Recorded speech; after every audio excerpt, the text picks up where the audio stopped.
चलिए, तो milk production का कल जो जहां तक टॉपिक पढ़ाया था वो सेकेंड पार्ट तक कंप्लीट हो चुका था। अभी मिल्क प्रोडक्शन में हम लोग क्या पढ़ेंगे, चैप्टर 1 में ही पार्ट 3 को पढ़ेंगे, ठीक है।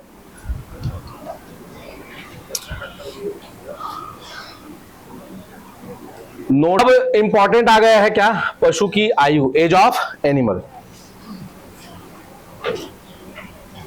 सीधा सीधा कॉन्सेप्ट क्लियर है इसमें, क्या कि एक उम्र में वो बछड़े को जन्म देगी, क्या देगी, जन्म देगी, कौन, गाय, जिसको काल्विंग कहेंगे, फर्स्ट काल्विंग। और वहीं से मिल्किंग क्या होगा, स्टार्ट होगा, दूध देना वो क्या करेगी, प्रारंभ करेगी।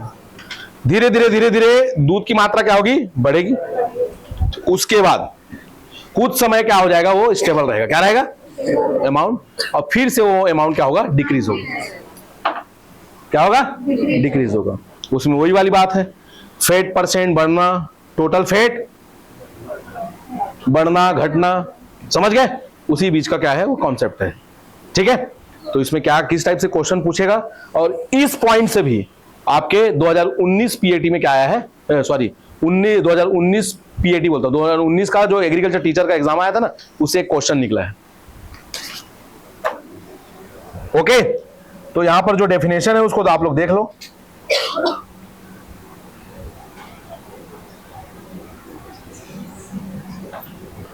इसमें क्या बोला गया है कि एज ऑफ एनिमल की बात हो रही है।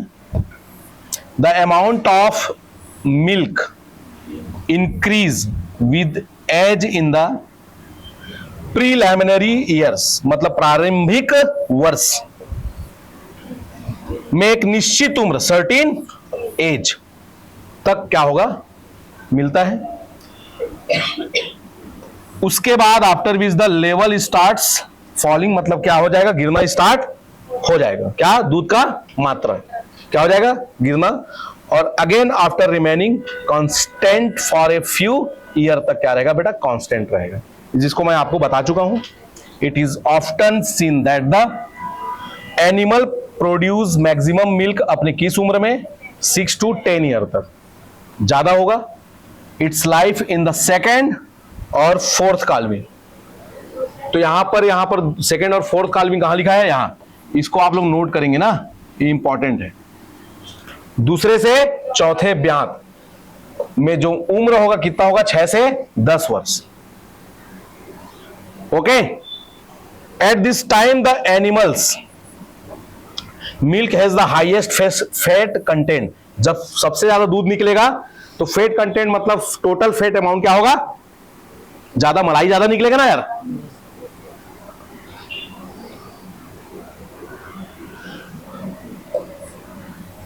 But the lowest fat percent after, again percent क्या हो जाएगा, गिर जाएगा, बताया था आपको। Milk quantity and total fat start decreasing and fat percent start increasing. Okay, इसके पश्चात उम्र बढ़ने पर दूध की मात्रा एवं कुल वसा कम होने लगती तथा वसा प्रतिशत बढ़ने लगता है। ठीक, ठीक है। Yes sir. देसी गाय, अगर हमारे इंडिजीनियस काउ की बात करूं तो उनका प्यूबर्टी एज क्या होता है बेटा, 3 to 3.5 ईयर। इसी समय इनको गर्भित कराया जाता है, इसी समय पहली बार बछड़े को जन्म देते हैं, ठीक है। 10 वर्ष तक, कितने वर्ष तक, 10 वर्ष। इनके मिल्क अमाउंट क्या रहता है, स्टेबल रहता है, क्या रहता है, तो बढ़िया मात्रा मिल रहा है तो वसा ज्यादा मिलेगा, मलाई ज्यादा निकलेगा, है ना। जिसमें दूध का अमाउंट क्या है, ज्यादा है, वॉल्यूम क्या है, ज्यादा है, तो उसका फैट ग्रेनुअल साइज क्या हो गया, छोटा हो गया, इसलिए फैट परसेंट कम हो गया। जब चेक करते हैं ना यार, फैट चेक करते हैं ना हम लोग, ब्यूटायरोमीटर सुने होंगे कभी आप लोग, है ना, गर्बर मेथड सुने होंगे आप लोग, ऐसा देखा जाता है। अब जैसे ही 10 साल के बाद उम्र बढ़ा तो दूध की मात्रा क्या हो गई, कम, फैट क्या हो गया, मलाई कम, लेकिन परसेंट क्या हो गया, फैट परसेंट क्या हो गया, बढ़ गया। ओके, चलिए, तो इस ग्राफ के थ्रू आपको समझाता हूं। जैसे ही दूध देना स्टार्ट हुआ, अमाउंट क्या हुआ, बढ़ा, इस स्टेबल हुआ और धीरे से उसका ग्राफ क्या हो गया, डिक्रीज हो गया। तो एक पर्टिकुलर एक हम लोग ले लेते हैं किसको, एक गाय को ले लेते हैं, जैसे कि साहिवाल के ऊपर अपन बात करते हैं ना। ध्यान से सुनना, ठीक है, पहले देख लो।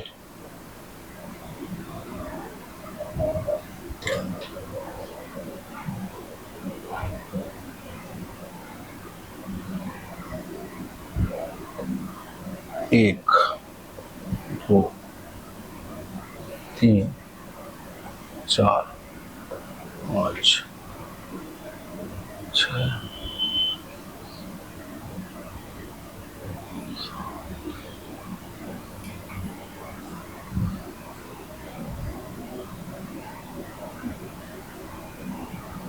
चले। फर्स्ट काल्विंग, इधर आप लोग लिख सकते हो काल्विंग,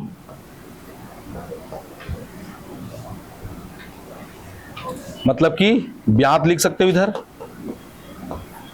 ठीक है। First calving, second, third, fourth, fifth,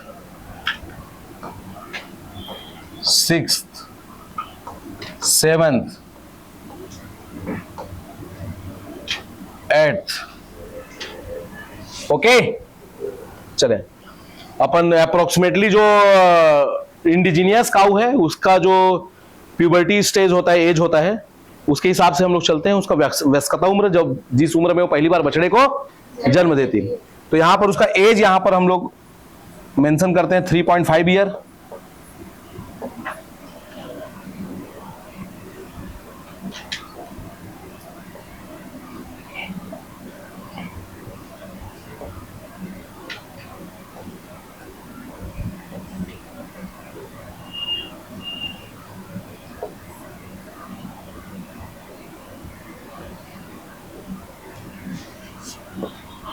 four 4.5 year, 5.5 year, 6.5 year, 7.5 year और 8.5,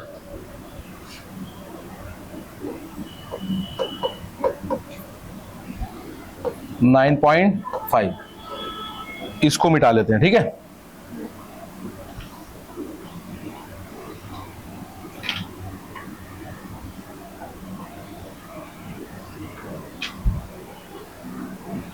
क्या लिखा समझे कि इस उम्र में ये उम्र है उनका, और किसी भी दुधारू गाय को, मिल्च काऊ को 300 दिन तक दूध लेना चाहिए। क्या लेना चाहिए? और उसके बाद ही उसको फिर से नेक्स्ट काल्विंग के लिए तैयार करना चाहिए, ठीक है। तो यहां पर देखिए काल्विंग है, तो यहां पर first, second, third, fourth, fifth, six और 7, मतलब ये 7 बार बच्चे को अपने जीवन काल में दे चुकी है। क्या काल्विंग कर चुकी है, जिसमें से थर्ड 3.5 ईयर, इसका जो फर्स्ट यहां पर जो पहला ब्याह था इस वर्ष में प्रारंभ हुआ है। अब मैं साहिवाल का है ये, मैं यहां पर स्टार्ट करता हूं।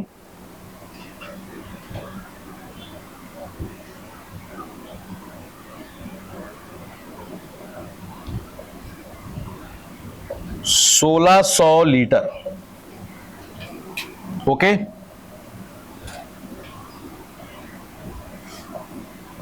1750 लीटर,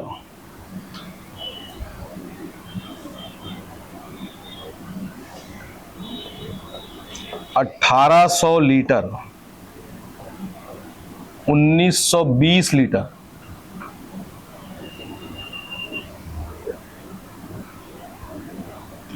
2150 लीटर, ओके, ठीक है। 1900 लीटर और 1870 लीटर, ये दूध उत्पादन है भैया ना।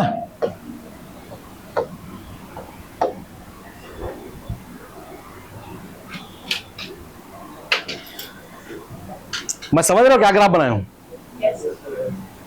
कि पहला बात तो यहां से इन्होंने क्या किया, इस उम्र में इन्होंने क्या किया, काल्विंग किया, बछड़े को जन्म देना प्रारंभ किया, और मैं इसको लास्ट यहां तक ले गया हूं क्योंकि वहां पर 6 से 10 वर्ष बताया गया है।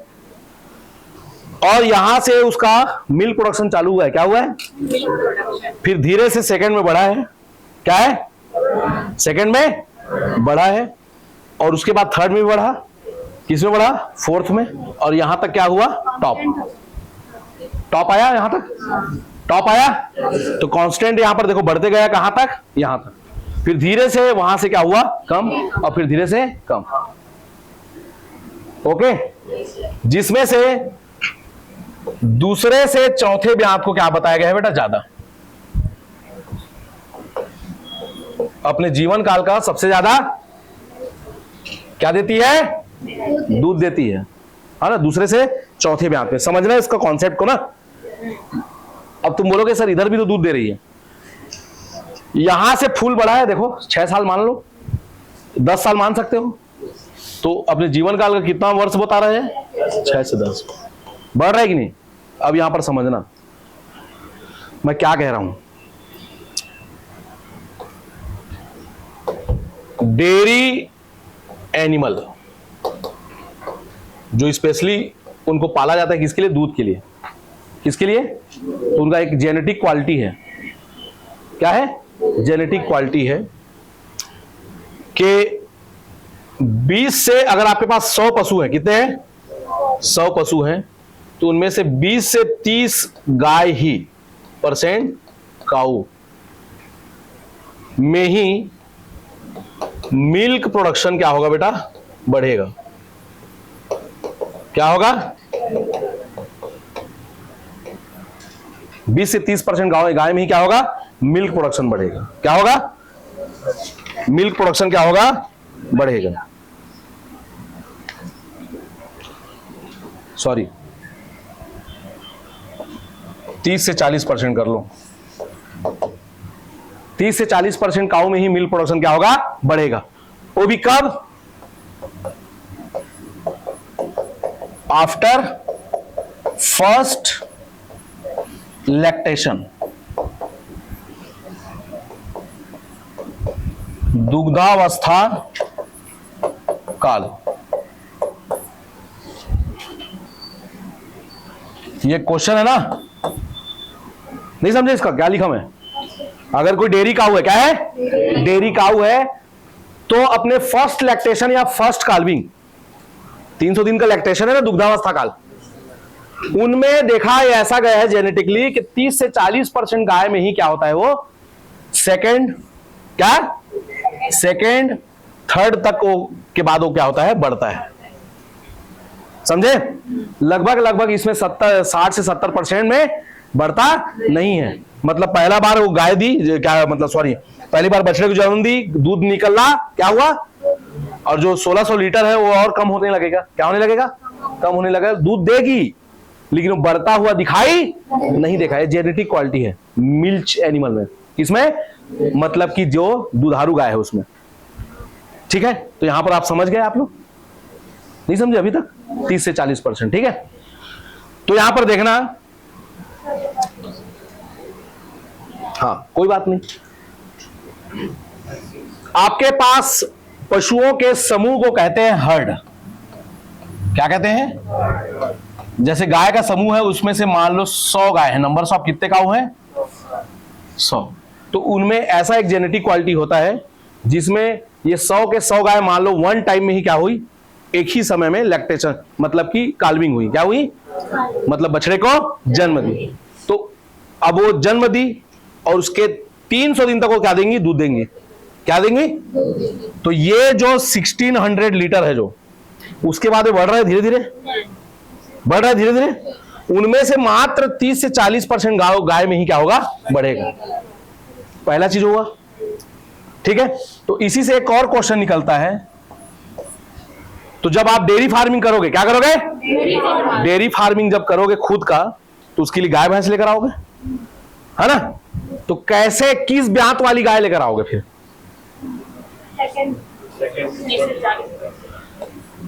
सेकेंड थर्ड ना, काल्विंग। ऐसे गाय लेकर आओगे जो अपने जीवन में या अपने लैक्टेशन पीरियड में कम से कम कितने बार काल्विंग की है? 2 से 3 बार। समझे आप बात को? समझे बात को? 2 से 3 बार। समझे? अब आप कभी भी आप एनिमल फेयर में जाना, पशु मेला में, तो पूछना इसका ब्यात अवस्था कितने बार हुआ है, इसका काल्विंग स्टेज कितने बार हुआ है, काल्विंग कितने बार हुआ है, तो 2 से 3 बार। अगर 2 से 3 बार हो चुका है तो उसका मिल्क अमाउंट कांस्टेंट होगा, डिक्रीज होगा, कंफर्म है। क्या है? कंफर्म है। अगर फर्स्ट काल्विंग के बाद अगर मिल्क अमाउंट इंक्रीज नहीं हुआ तो वो आगे नहीं होगा। समझे? तो इसी ग्राफ से आप देख लो कितने क्वेश्चन बने। 2 क्वेश्चन यहां हैं कि 30 से 40% गाय में ही क्या होता है, मिल्क प्रोडक्शन बढ़ता है, जेनेटिक क्वालिटी है वो। इसीलिए जब भी आप बाजार में क्या खरीदने जाओ, गाय, तो कौन सी गाय लो? जो दूसरी से तीसरी बार क्या है, ब्याई हुई। तीसरा क्वेश्चन, किस ब्यात अवस्था में सर्वाधिक दूध उत्पादन होता है?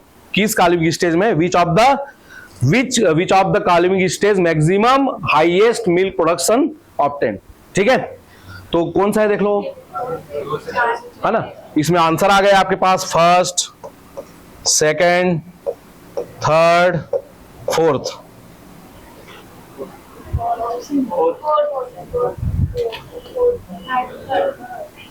पहला ऑप्शन, पहला। ठीक है, अगर सिंगल पूछा है तो क्या लिखोगे? थर्ड, चुपचाप। ठीक है, इसका मतलब बता रहा हूं मैं, ये मिल्क प्रोडक्शन वाली बात नहीं है। ठीक है, अगर ऑप्शन इस टाइप से आया आपका, first to second, second to third, third to four, और नन ऑफ दीज, तो कैसे होगा? Third to fourth. इसको रट लो, तो याद नहीं होगा, मेरे को पता है भूलोगे। ऐसे ऑप्शन बताओ, देखो अलग अलग क्वेश्चन के हिसाब से। सिंगल डिजिट दिया तो ऐसा लिखना, और डबल में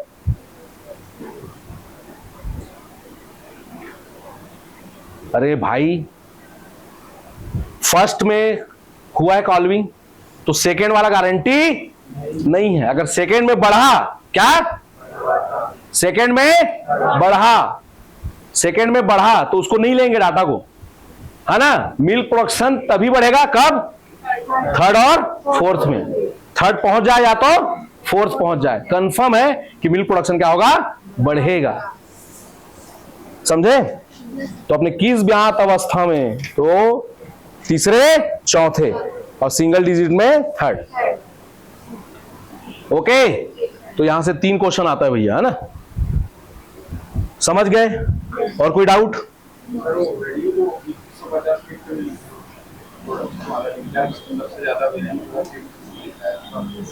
इसमें ये ना देखो, आपको क्या बताया था कि मोस्टली गाय क्या देती हैं बेटा? 1800 लीटर साहिवाल क्या देती हैं?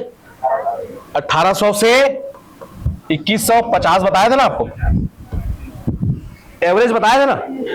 तो उसमें मोस्टली कितने वाले हैं? 1700 से 1800 तक। ठीक है, एक पर्टिकुलर जिसका जेनेटिक क्वालिटी क्या है, बेस्ट है ना? उसमें एनिमल सिलेक्शन भी तो अलग अलग करते हैं ना अपन, जैसे कि आउट क्रॉसिंग में भिन्न संकरण की एक प्रक्रिया होती है। समझे? तो कुछ फैमिली में होता है जहां पर 5th काल्विंग तक क्या होता है, ऐसे 2 से 5 साल होता है मैक्सिमम मिल्क प्रोडक्शन। 2 से 5 बोलता हूं, 2 से 5 काल्विंग, 2 से 5 ब्यात। समझे? लेकिन आप इसको ही रखेंगे यहां तक, फिर वो डिक्रीज होने चालू हो जाएगा बेटा। ये कोई कंफर्म नहीं है कि 2150। समझे? ये 1920 तक यहां तक हाईएस्ट आया। क्या है हाईएस्ट? यहां पर भले से 2150 बता दिया हूं आपको, किसी बुक में 2 से 5 लिखा है, लेकिन उसको हम लोग कंसीडर नहीं करेंगे, 2 से 4 को करेंगे, है ना? कुछ में, क्योंकि यहां पर बताया हूं, देखो 30 से 40%। क्या बताया हूं? 30 से 40% में ही बढ़ रहा है करके, है ना? तो हमेशा दूसरी और चौथी भी आपको ही क्या करोगे आप लोग? मानोगे आप। तो इसमें कुछ ऐसे क्वेश्चंस हैं, ठीक है? तो जिसको आप लोग ध्यान रखना भैया, है ना? चले आगे बढ़े, मिटा दूं इसको।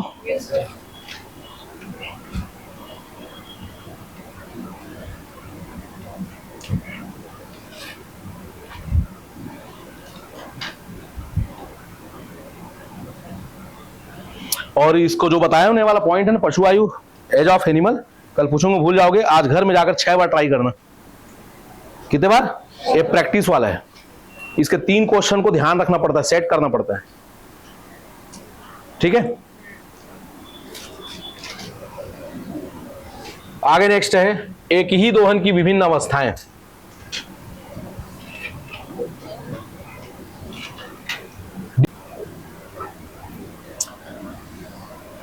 तो इसमें देखेंगे इन देयर प्रीलिमिनरी स्टेज, फिर से वही बात है, जब दूध देने की प्रारंभिक अवस्था में, of the same milking the fat percent is minimum and the number of bacteria is maximum. After that in the middle stage the percent of fat increase and the number of bacteria decrease and the fat percentage becomes high in the final stage of milking, जो अंतिम है। If the final milk is not obtained then the maximum loss of fat occurs. ठीक है, तो इसको भी समझते हैं हम लोग। देखिए ऐसे ही नहीं जाने देंगे इसको।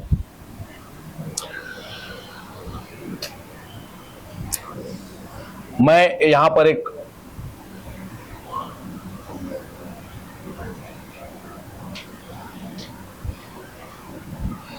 ठीक थन है, क्या है? थन। ओके, अब यहां पर दूध निकलने का समय क्या है? 5 से 7 मिनट बता चुका हूं आपको, स्टार्ट होने से मिनिमम और मैक्सिमम 5 से 7 मिनट। जब भी दूध दो आप, चाहे सुबह या शाम, तो चाहे सुबह दो, चाहे शाम को दो, चाहे दोपहर में दो, दूध दोहने ऐसे तो एवरेज आइडियल, आदर्श रूप से आइडियल 2 टाइम दूध होते हैं। क्या? जिनका 7 लीटर से ऊपर मिल्क प्रोडक्शन है तो उनको कितने बार? 3 बार। ओके, और दूध दोहने का काम आराम आराम से करना चाहिए कि धीरे धीरे, मतलब धीरे धीरे करना चाहिए कि जल्दी जल्दी करना चाहिए? क्या करना चाहिए? जल्दी। दूध जल्दी निकले ऐसा नहीं है, जल्दी दूध निकलेगा जल्दी। अरे वो भी तो दूध निकल रहा है, मतलब एनर्जी खर्च हो रहा है ना, तो जल्दी दूध निकलेगा तो उतना ही जल्दी आराम मिलेगा। किसको? गाय। धीरे दूध दोहने से वो क्या हो जाएगा? उसको टायर्ड, मतलब कि थकान महसूस होगा। समझे? तो इसमें 5 से 7 मिनट में देखना। तो हम स्टार्ट किए मिल्किंग।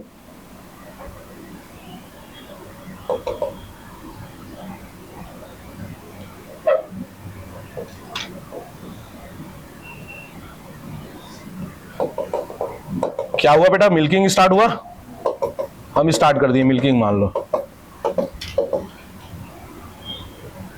तो यहां पर क्या हुआ?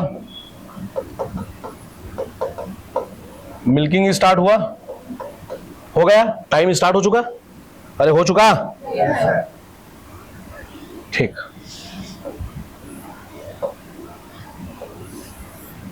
मिल्क स्टार्ट हो चुका है, तो जो इसका जो फर्स्ट सेकेंड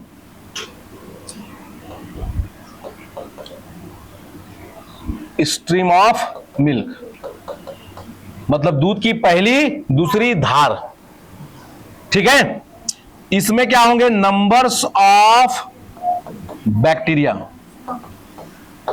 क्या होंगे? मैक्सिमम। क्या होंगे? मैक्सिमम, सबसे ज्यादा होंगे, जिसको आपको अपने बाल्टी में, बर्तन में, यूटेंसिल्स में रखना नहीं है। और जो ग्वाला है, दूध निकालने वाला है, आप देखे होंगे, उसको जमीन पर गिरा देता है। समझे? और इसी दूध को कहते हैं फोर मिल्क कहते हैं। इसको ध्यान रखेंगे। उसके बाद फर्स्ट के बाद फर्स्ट और सेकंड ये हो गया 4 मिल्क। उसके बाद नंबर्स ऑफ बैक्टीरिया क्या हो गया बेटा? एकदम से क्या हो गया? कम हो गया। ओके, और यहां पर फैट परसेंट क्या हो गया? इंक्रीज। क्या हो गया, इंक्रीज। तो उसे कहेंगे हम लोग क्या, मिड मिल्क। क्या कहेंगे, मिड मिल्क कहेंगे। ओके, दूध धोते गए, लास्ट का जो 5 to 7 मिनट का जो दूध बचा, लास्ट का जो अंतिम दूध, उसमें सबसे ज्यादा मैक्सिमम फैट परसेंट होता है। ठीक है, मैक्सिमम फैट परसेंट होता है, जिसे कहते हैं स्ट्रिप मिल्क।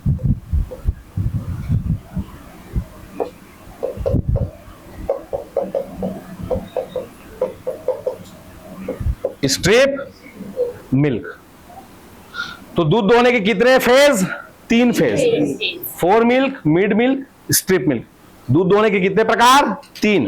कौन कौन से, 4 मिल्क, मिड मिल्क और स्ट्रिप मिल्क। तो क्वेश्चन आता है, स्ट्रिप मिल्क में होता है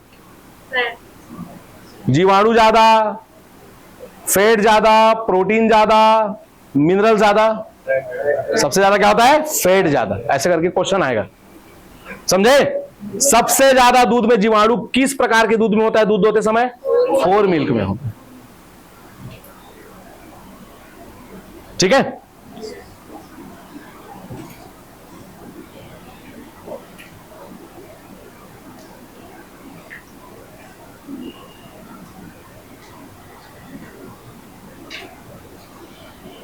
आज 2 बजे से बैठे हो आप लोग, है ना।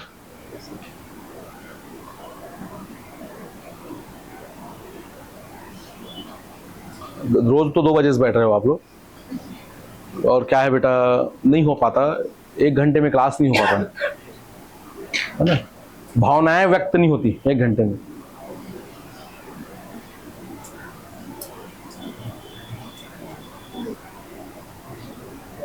चले आगे बढ़े, चलिए, कॉन्सेप्ट क्लियर हो गया, आगे नेक्स्ट।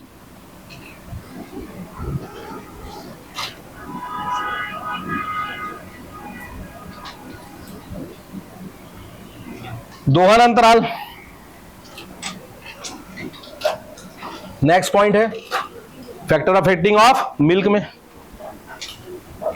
कि 2 अलग अलग दोहन, 2 डिफरेंट मिल्किंग का जो बीच का जो समय या अवधि है, उसके बीच में जो इंटरवल है, उसे क्या कहते हैं बेटा, मिल्किंग इंटरवल। क्या कहते हैं, जो सामान्य रूप से कितने घंटे का होता है, 12 घंटे का। ओके, अगर 12 घंटे का नॉर्मली है तो दूध की मात्रा एवं संगठन, कंपोजिशन एंड अमाउंट में मिनिमम चेंज आएगा। क्या आएगा, कोई ज्यादा चेंज नहीं है। जबकि 2 दोहन के बीच सुबह और शाम, उसको इंक्रीज करके कितना कर दो, 14 घंटे कर दो। अगर इंटरवल वहां पर रखते हैं तो ऐसा देखा गया है कि मॉर्निंग के मिल्किंग में शाम की तुलना में 40% तक मिल्क अमाउंट क्या किया गया बेटा, अधिक देखा गया है।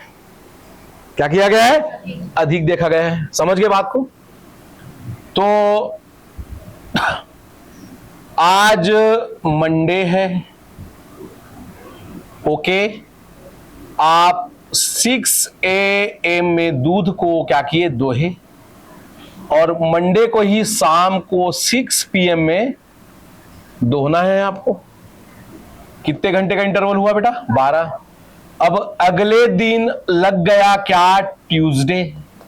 क्या लग गया, फिर से 12 घंटा करने के लिए सुबह 6 बजे होगा, लेकिन यहां पर इंटरवल रख दिया कितना, 8 बजे। कितना टाइम, 8 बजे। तो यहां पर कितने घंटे का हो गया, 14 आवर्स का हो गया। तो 40% दूध की मात्रा में क्या देखा गया है बेटा, वृद्धि देखा गया है। ऐसा किस पशु में करोगे, ऐसे किस गाय में करोगे, जो गाय जिनका जेनेटिक क्वालिटी क्या है, कम दूध देने का है, जो मिनिमम मिल्क पहले से देते हैं, जैसी लोकल गाय हमारी है ना, जिनका जो बेस्ट मिल्क काऊ है, उनके कंपेयर में क्या है बेटा, लोकल है, मतलब कि कम है। तो उनमें हफ्ते में लगभग 2 बार बताया था ना आपको, हफ्ते में ऐसा कितने बार इंटरवल करना, 2 बार, तो मिल्क परसेंट उसमें क्या होगा, इंक्रीज होगा, ऐसा देखा गया है। ठीक है, चलिए उसके बाद है ऋतुओं का प्रभाव। क्या है, इफेक्ट ऑफ सीजन। क्या है, अरे बोलो ना, क्या है, इफेक्ट ऑफ सीजन। तो यहां पर देखना आप लोग, जनरली शरद ऋतु का मतलब क्या होता है, विंटर्स। क्या होता है, विंटर्स, ठंड का दिन के दिनों में दूध में वसा की कुल मात्रा सर्वाधिक होती है। टोटल फैट मैक्सिमम, मतलब मलाई ज्यादा निकलेगा। मतलब कि आप लोग को पता है विंटर डेज में आपके जो प्रोटीन क्रॉप्स ज्यादा होते हैं, बरसीम, है ना, जिससे और दूध का जो गाढ़ापन है, क्या है, दूध का जो गाढ़ापन है ना, जो विस्कोसिटी है, वो किस पर डिपेंड होता है बेटा, प्रोटीन पर होता है। प्रोटीन अगर ज्यादा है तो दूध उतना ही क्या होता है बेटा, गाढ़ा होता है। क्या होता है, गाढ़ा होता है ना। और उस समय निकलने वाले दूध में क्या होता है बेटा, मलाई। क्या, मलाई क्या होता है, ज्यादा होता है। ठीक है, ये समझ गए आप लोग। और वही वाली बात है, उसमें वसा प्रतिशत क्या रहेगा, न्यूनतम। क्या रहेगा, न्यूनतम, क्योंकि दूध की मात्रा भी क्या थी, ज्यादा। इट्स अपोजिट, इसके विपरीत गर्मियों के दिनों में दूध की मात्रा क्या होगी, कम। क्या होगी, कम, क्योंकि आपको पता है गर्मी में सूखे घास ज्यादा होते हैं। क्या होते हैं, सूखे घास ज्यादा होते हैं, जिसमें नमी क्या होगा, कम होगा। तो दूध की मात्रा, क्योंकि हमेशा दूध में क्या बेटा 80% से ऊपर क्या होता है, पानी होता है। क्या होता है, पानी। और सूखे घास उसको 4 महीने तक कंटिन्यू गर्मी के दिन में मिलेगा, तो ऑब्वियसली उस टाइम में दूध की मात्रा क्या होगी, कम होगी, जिसमें मलाई कम निकलेगा। क्या निकलेगा, लेकिन फैट परसेंट क्या होगा, ज्यादा होगा। ओके, ठीक है, चलिए आगे बढ़े। अरे बढ़े,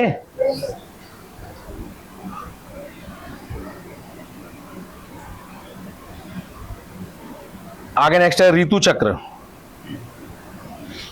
ऋतु चक्र, इफेक्ट ऑफ हीटिंग पीरियड या ओइस्ट्रस साइकिल। क्या है,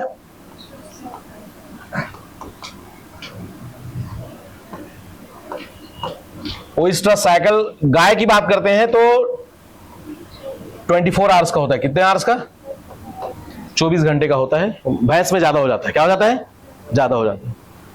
तो इस अवधि में, मतलब जब उसका हीटिंग पीरियड चल रहा है, तो उस अवधि में, उस पीरियड में जो दूध की मात्रा में क्या आएगी बेटा, कमी आएगी। क्यों, है ना, जैसे अब हीटिंग पीरियड में तो बॉडी पेन होगा, उसको क्या होगा, बॉडी पेन होगा। उस टाइम में वो एब नॉर्मल रहते हैं, अशांत रहते हैं। क्या रहते हैं, जब ग्वाला दूध दोहने जाता है तो वो बहुत ही ज्यादा अशांत, एब नॉर्मल होने के कारण हमें मिल्क अमाउंट कंप्लीट मिल नहीं पाता, हम दोह नहीं पाते, हमको परेशानी होता है, समझे। तो इस समय दूध की मात्रा क्या होती है, कम होती है, इस कारण।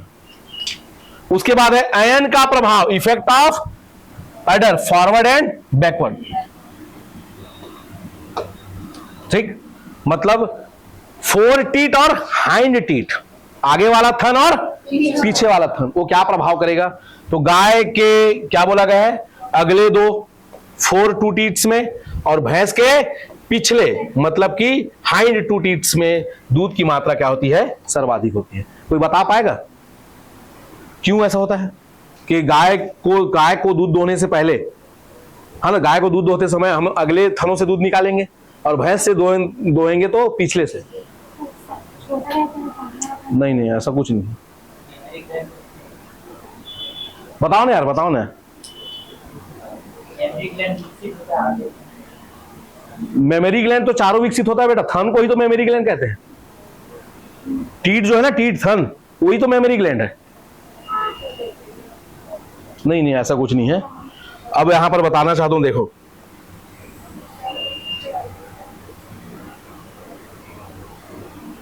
ठीक, ओके। अब उसी दिन आपको फर्स्ट क्लास में बताया था मैं कि ऐसे करके लोब्यूल बना होता है। ठीक है, और अंदर में क्या होते हैं बेटा, एल्वियोलस सेल्स। क्या होते हैं, जहां पर दूध का निर्माण होता है। क्या होता है, दूध का निर्माण होता है। तो एल्वियोलस सेल्स का जो नंबर्स ऑफ एल्वियोलस सेल्स गाय में अगले 2 थन में होता है, और भैंस के पिछले 2 थन में होता है। इसलिए वहां से दूध क्या होता है, ज्यादा निकलता है, भैंस में पिछले से ज्यादा निकलता है। समझे बात को, है ना। Alveolus, numbers of alveolus cells सबसे ज्यादा डेवलप भैंस के पिछले 2 थनों में और गाय के अगले 2 थनों में। ओके, चले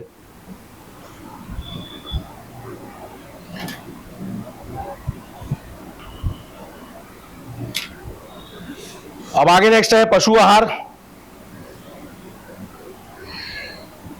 पशु आहार, animal ration. Animal ration maximum amount में मैक्सिमम ग्रीन फोडर फीडिंग देने से मिल्क रिलेटिवली क्या निकलेगा बेटा? पीले रंग का। क्या होगा? पीले रंग का। कैरोटीन विटामिन ए का प्रीकर्सर होता है। क्या होता है? प्रीकर्सर होता है। ओके, जो कि हरे चारे में ग्रीन फोडर में कैरोटीन की अधिकता के कारण, मतलब कि कैरोटीन एक्सेस के कारण ज्यादा होता है। बिनौला खिलाने से, क्या खिलाने से? मतलब कि कॉटन सीड केक खिलाने से आपके दूध में सख्त एवं दानेदार, मतलब कि आपका जो वसा है वो क्या होगा बेटा? विस्कस होगा। क्या होगा? मतलब गाढ़ा। गाढ़ा क्या? गाढ़ा घी। क्या? गाढ़ा घी प्राप्त होगा। तो इसमें ये क्वेश्चन यहां पर बनेगा आपका कि गाय के दूध में वसा की मात्रा को बढ़ाने के लिए कौन सा आहार देना चाहिए? तो बिनौले की खली, cotton seed cake.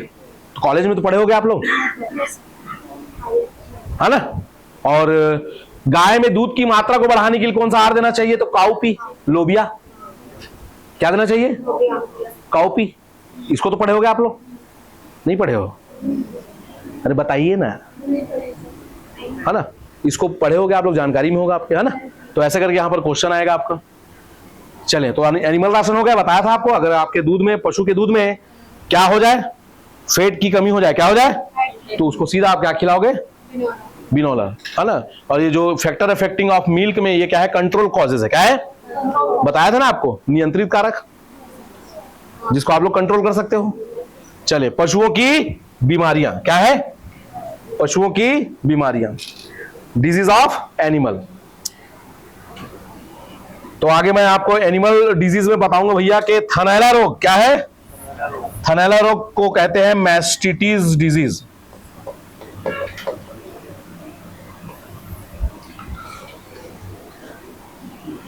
मैस्टिटिस disease bacteria disease है ना, बैक्टीरिया, है ना, जीवाणु के द्वारा होता है। ओके, ये मात्र मैस्टिटिस डिजीज किसमें होता है बेटा? ऐसे पशु जो अधिक दूध देते हैं। क्या देते हैं? सीजनल बीमारी है। क्या है? सीजनल बीमारी, है ना। एक मौसमी क्या है? बीमारी है, जो प्रत्येक दुधारू पशु में होता है। तो थनैला रोग हो चुका है, प्रभावित है, तो उसका अगर दूध निकलता है तो उसके दूध में लैक्टोज कम हो जाएगा। क्या हो जाएगा? प्रोटीन और वसा तो समझते हो। अब लैक्टोज क्या है? दूध को मीठा करने वाला पदार्थ है ना। ऐसा मटेरियल जो दूध, जिसके कारण क्या होता है? मीठा होता है। तो लैक्टोज की मात्रा क्या हो जाती है? घट जाती है, जिससे दूध का स्वाद नमकीन हो जाता है। क्या हो जाता है? नमकीन हो जाता है टेस्ट करने पर। ओके, चलें। लेकिन इसमें क्लोराइड, क्लोराइड, अगर किसी में क्लोराइड ज्यादा है तो कड़वा लगेगा। क्या लगेगा? कड़वा लगेगा। ठीक है, तो क्लोराइड ल्यूमिनियम वाला तत्व है इसमें। उसके बाद है ग्लोबुलिन। क्या है बेटा? ग्लोबुलिन। उस दूध में ना ब्लड होता है। क्या होता है? ब्लड होता है, ब्लड की मात्रा होती है। जैसे ही गर्म करोगे दूध को तो दूध क्या हो जाएगा? फट जाएगा। क्या हो जाएगा? है ग्लोबुलिन प्रोटीन है, लेकिन इसका मात्रा बढ़ जाए किसी में तो भी ठीक नहीं है। और ल्यूकोसाइड क्या है?